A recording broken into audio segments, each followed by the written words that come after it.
Z Kids. बहुत समय पहले की बात है। एक समृद्ध राज्य था जिसका नाम था आनंदगढ़। वहां के राजा चंद्रवीर न्यायप्रिय और बुद्धिमान थे। हर कोई खुशहाल और ईमानदार जीवन जीता था। उसी नगर में एक प्रसिद्ध विद्वान पंडित सोमदत्त रहते थे। उनकी बुद्धि और ज्ञान की चर्चा पूरे राज्य में थी। एक दिन राजा ने उन्हें अपने दरबार में बुलाया। पंडित जी, आपके ज्ञान की बहुत सराहना होती है। आइए, आज कुछ रोचक चर्चा करते हैं। राजन, आपके साथ संवाद करना सौभाग्य की बात है। राजा और पंडित में लंबे समय तक धर्म, नीति और दर्शन पर चर्चा हुई। पंडित की बातें सुनकर राजा अत्यंत प्रसन्न हुआ और उन्हें बहुमूल्य उपहार भेंट किए। राज्य में सभी विभाग अच्छे से कार्य करते थे, लेकिन कुछ सैनिकों की प्रवृत्ति ठीक नहीं थी। वे लोगों को तंग करते और व्यर्थ की बातें करते।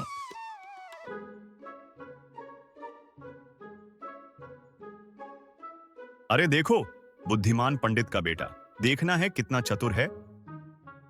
रुको बेटा, एक सवाल का जवाब दो, फिर स्कूल जाना।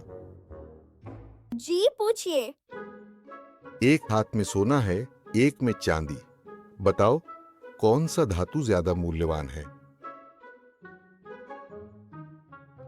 चांदी सबसे कीमती है।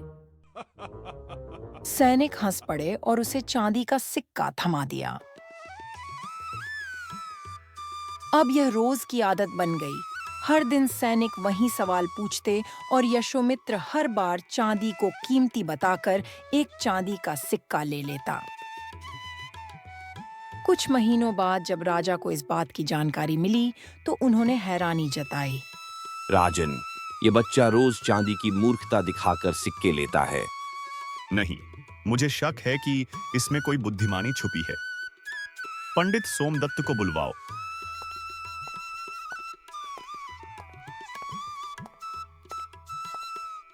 राजा से मिलकर पंडित अपने घर लौटे और यशोमित्र से सवाल किया।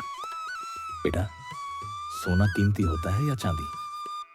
पिताजी, निश्चित रूप से सोना। तो फिर सैनिकों को तुमने हमेशा चांदी क्यों कहा? पिताजी, अगर मैं सोना कहता तो वे कभी सोने का सिक्का नहीं देते, लेकिन चांदी कहने पर वे हंसते हंसते चांदी दे देते। मैं रोज एक सिक्का लेता गया। यशोमित्र ने एक थैली में कई चांदी के सिक्के पंडित को दिखाए। पंडित मुस्कुराए और उसे साथ लेकर राजा के पास पहुंचे। राजन, मेरा पुत्र मूर्ख नहीं है। वह चुप रहकर अपनी बुद्धिमत्ता का प्रयोग कर रहा था। राजा ने जब पूरी बात सुनी तो वह हंसे बिना न रह सके। बुद्धिमत्ता का यह सर्वोच्च उदाहरण है। इस बालक में राज्य चलाने की समझ है।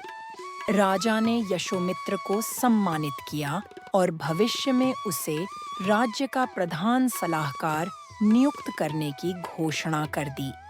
इस कहानी से हमें यह सीखने को मिलता है कि चुप रहकर समझदारी से निर्णय लेना भी बुद्धिमानी की पहचान है। कभी-कभी मौन भी शब्दों से अधिक शक्तिशाली होता है